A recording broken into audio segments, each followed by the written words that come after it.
जय श्री हनुमान जी। सोपान 12 लंका पर आक्रमण की तैयारी। प्रतीक्षा से अधिक कठिन कार्य कर्मठ और उत्साही व्यक्ति के लिए और कोई नहीं होता, क्योंकि खाली बैठना उसका स्वभाव नहीं होता और करने के लिए तब उसके पास कोई कार्य भी नहीं होता। इसीलिए वह कठिन से कठिन कार्य करने में नहीं थकता, परंतु प्रतीक्षा करने में थक जाता है।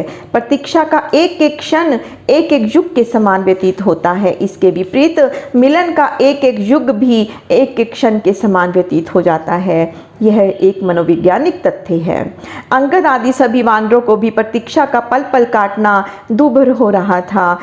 उस पर यह चिंता कि सीता जी का कोई समाचार ज्ञात हो सका या नहीं, वे जीवित और सकुशल भी हैं या राक्षस उनका भक्षण कर चुका है।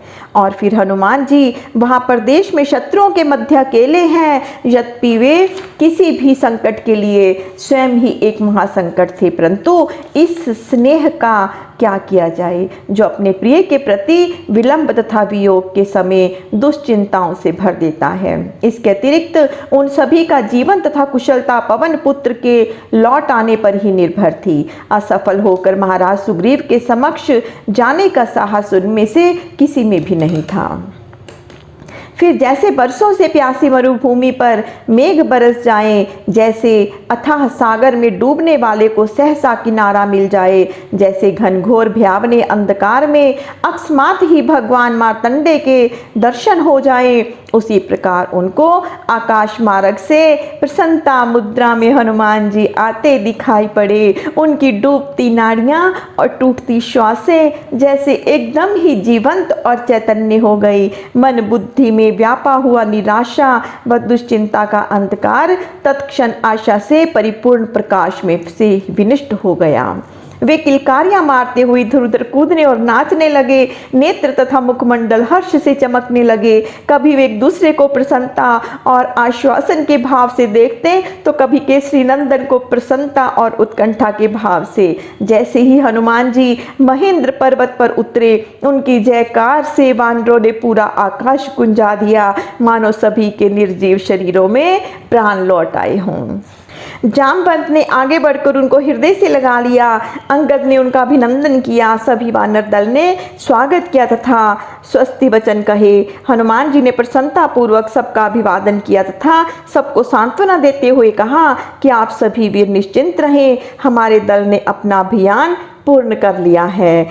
आप सभी की शुभकामनाओं और प्रभु राम की कृपा से मेरी यात्रा सफल रही। माता सीता सकुशल हैं, उनसे भेंट करके श्री राम का संदेश उनको पहुंचा दिया गया है और उनसे प्रभु के लिए संदेश प्राप्त कर लिया गया है, उनको आश्वस्त भी कर दिया गया है। यह समाचार सुनकर सभी गदगद हो गए। पुनः हनुमान जी तथा श्री राम का जय घोष किया गया। फिर सब वानरों की ओर से अंगद ने कहा, हे मारुति, हमें मात्र इतना ही सुनकर तृप्ति नहीं हुई, वहाँ क्या क्या हुआ, आप कैसे वहाँ पहुँचे, माता के दर्शन किस प्रकार हुए, माता को तुमने कैसे खोजा, शत्रु से कैसे छिपे रह सके, किन किन कठिनाइयों का सामना करना पड़ा, कैसे किया। हे बजरंग बली, हम वहाँ का सारा वृत्तांत आपसे जानने की उत्सुक हैं, कृपा करके हमें सब विस्तार से कहो। बाकी सब ने भी अनुमोदन करके आग्रह किया। हनुमान जी ने तब मुस्कुराकर उनको आश्वासन दिया और वहां जाने की तथा वापस लौटकर आने तक की सारी कथा उनको विस्तार पूर्वक सुनाई।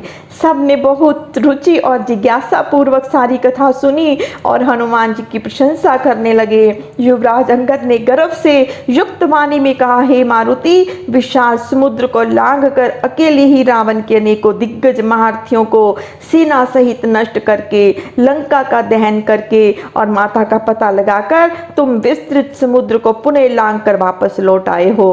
तुमने श्री राम का कार्य ही संपन्न नहीं किया, हम सबके भी प्राणों की रक्षा की है। हे अंजने, बल और पराक्रम में तुम्हारे समान ना कोई हुआ है और ना ही कोई होगा। हमारा सौभाग्य है कि हमें तुम्हारा सानिध्य प्राप्त है। हनुमान जी ने विनय पूर्वक कहा, युवराज, ये आपका स्नेह है जो आप ऐसा कहते हैं। यदि आप लोगों में से किसी को ऐसा अवसर प्राप्त होता तो आप सभी सफलतापूर्वक इसे भी बढ़कर करते। आप सभी बल सामर्थ्य पराक्रम में एक से बढ़कर एक हैं। अब हमें शीघ्रता से सब समाचार महाराज सुग्रीव और प्रभु राम तक पहुंचाना चाहिए, क्योंकि उसे दुष्ट रावण ने सीता माता को विचार हेतु 1 मास तक का समय दिया है। फिर वह उनके स्वीकृति ना देने पर उनका वध कर देगा, ऐसी उसने धमकी दी है। सभी ने इस बात पर स्वीकृति से सिर हिलाए और तीव्र गति से वापस लौटने लगे। जय श्री राम, जय श्री हनुमान जी।